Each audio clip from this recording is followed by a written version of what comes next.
Hello my friends, my name is Pratiksha Dubey. Today we discuss on topic methods in Java.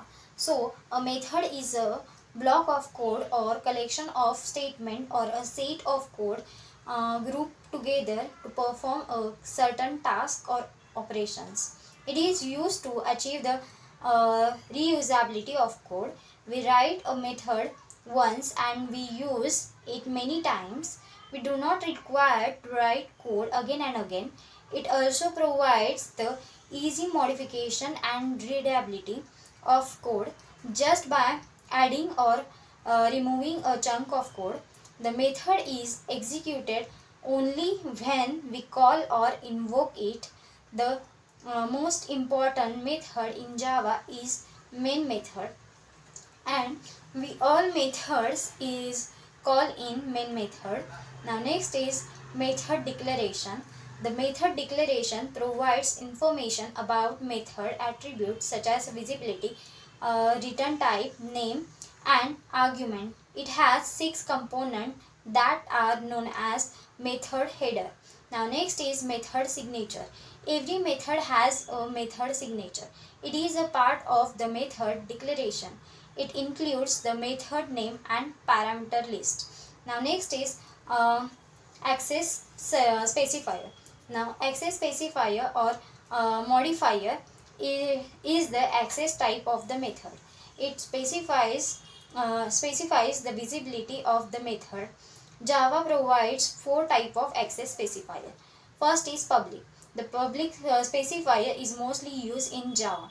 The method is accessible by all classes when we use public specifier in our application.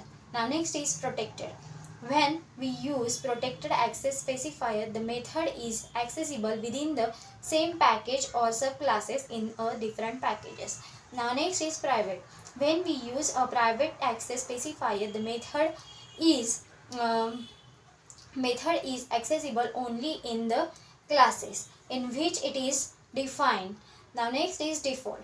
When we do not use any access specifier in the method declaration, Java use default access specifier.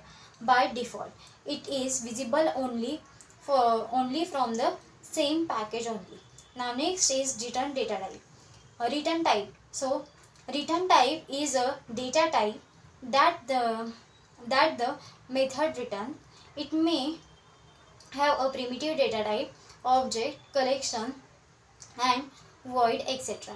If the method does not return anything, we use void keyword. Now next is method name. It is a unique name that is used to define the name of a method.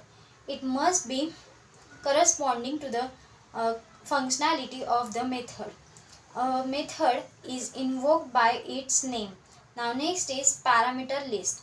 So it is the list of parameter separated by commas and enclosed in the pair of the parentheses. In it contains the data type and variable name. If the method has no parameter, leave the parenthesis blank. Now next is method body. It is a part of method of declaration. It contains all the action to be performed. It is enclosed within the pair of curly braces. So that's it about methods in Java. Thank you.